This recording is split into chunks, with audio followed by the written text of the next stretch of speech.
Now therefore I pray thee, if I have found grace in thy sight, shew me now thy way, that I may know thee, that I may find grace in thy sight, and consider that this nation is thy people.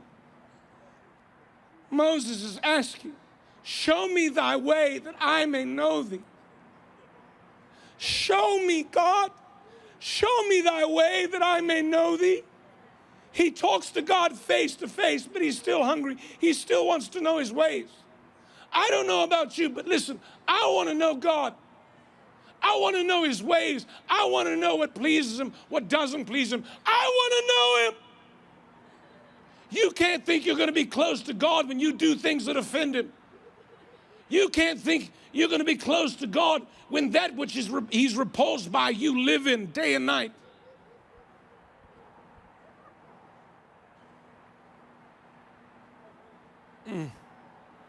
Shew me now thy way that I may know thee.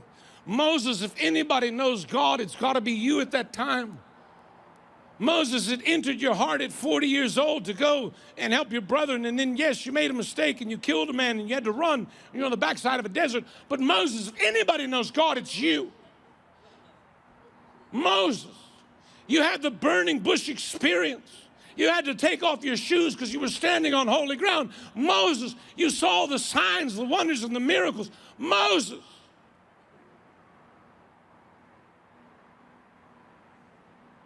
Moses.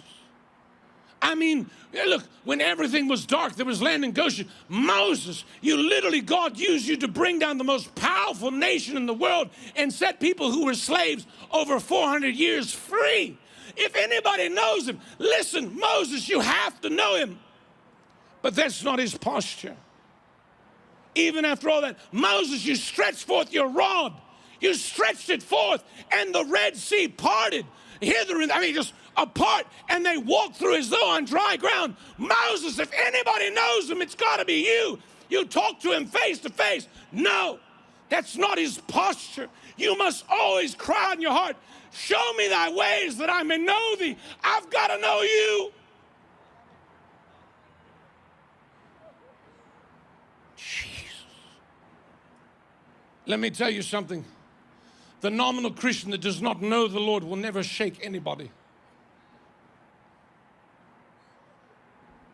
Jesus. Jesus.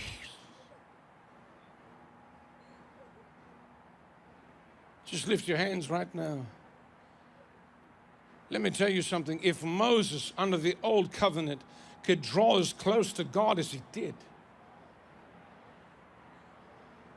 that leaves us with no excuse. We're literally born again. God lives inside of us.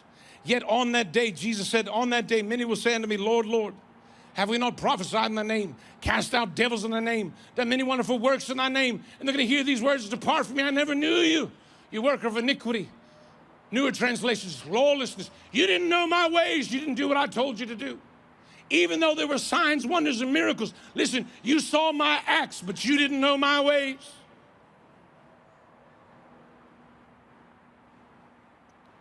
Jesus does not dispute if they cast out devils. Jesus does not dispute that they did many miracles. Jesus does not dispute that. And listen, some people say, well, those people weren't saved. You cannot cast out a devil in Jesus' name unless you're born again. If you don't believe that, why don't you ask the 7 sons of Sceva? There will be Christians and they don't know his ways. They are lawless.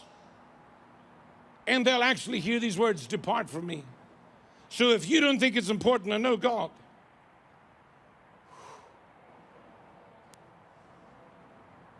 now therefore I pray thee, if I have found grace in thy sight, shew me now thy way, that I may know thee, that I may find grace in thy sight, and consider this nation is thy people. And he said, my presence shall go with thee, and I will give thee rest. Listen to what Moses says. And he said unto him, if thy presence go not with me, carry us not up hence. If your presence is not going to go, I don't want to go. If your presence is not going to go, don't take me there. I've got a call on your life, but my presence is not going to go with you. There'll be miracles, but my presence, no, I don't want to go. I don't want to go without you.